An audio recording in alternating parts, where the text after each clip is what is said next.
Welcome to In Bed with Luxury, the inspiring and professional hotel check channel. My name is Charles Paddington. I've tested luxury hotels all over the world. This time, our hotel adventures lead us to the Bahamas. What is so special about the Bahamas, this former British colony for more than 250 years? Well, see yourself. It's the mesmerizing color of the sea, which makes it a dream destination. The Bahamas are a group of 700 islands south of Florida, north of Cuba, with less than 400,000 inhabitants. Columbus landed here in 1492, and the Spanish called the islands Baja Mar, which means shallow sea. And this is exactly the magic of the Bahamas, its shallow waters, its white sands, which give the sea such an incredible color.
And this is the good news.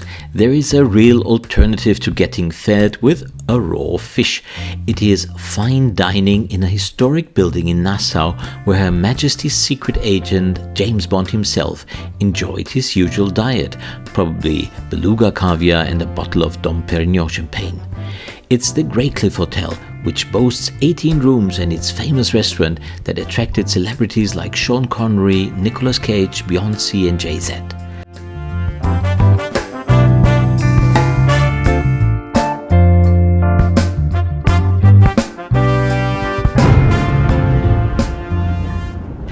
Let's look back in time.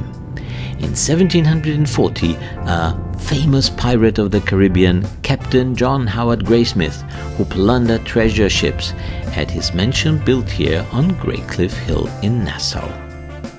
After that, the place had many different owners. The American Navy in 1776, for instance, or Polly Leach, a close friend of Al Capone in 1920. Under her reign, the Graycliff became a hotspot for the rich and famous.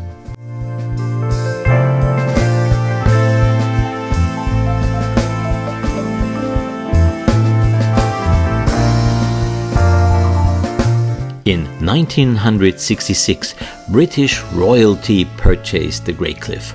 Lord and Lady Dudley brought illustrious guests like the former British short-time King Edward VIII, Lord Beaverbrook, Lord Mountbatten, and Sir Winston Churchill himself to the Graycliff. And then, in 1973, an Italian couple, Enrico and Anna Maria Garzaroli, turned the private home into an elegant hotel.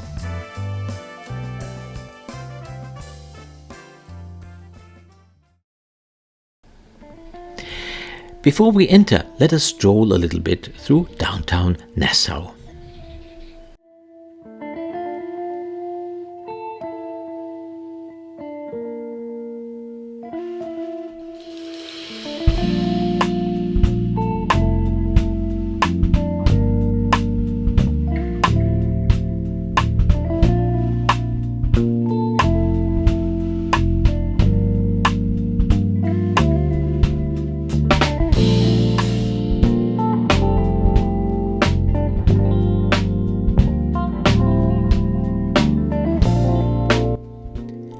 And here we are at the Graycliff, Nassau's preferred hotel and restaurant for wine lovers, gourmets, and the rich and famous. A pirate welcomes us at the entrance. Maybe this is a hint that this visit is not going to be cheap.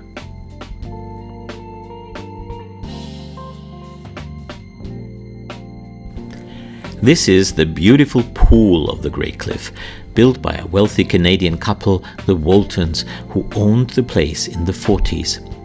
I like the privacy and quietness of the Graycliff. It's so different from the big casino hotels. The Graycliff is like an oasis in a city with endless waves of cruise ships and tourists. It is located next door to Government House and has still the flavor of a rich private mansion.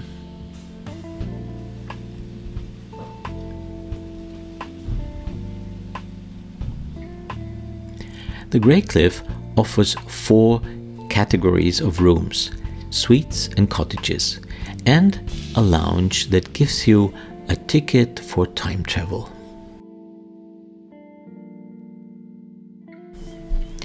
British traditions like afternoon tea have survived in the Graycliff. The Graycliff restaurant itself has a long reputation among the rich and famous.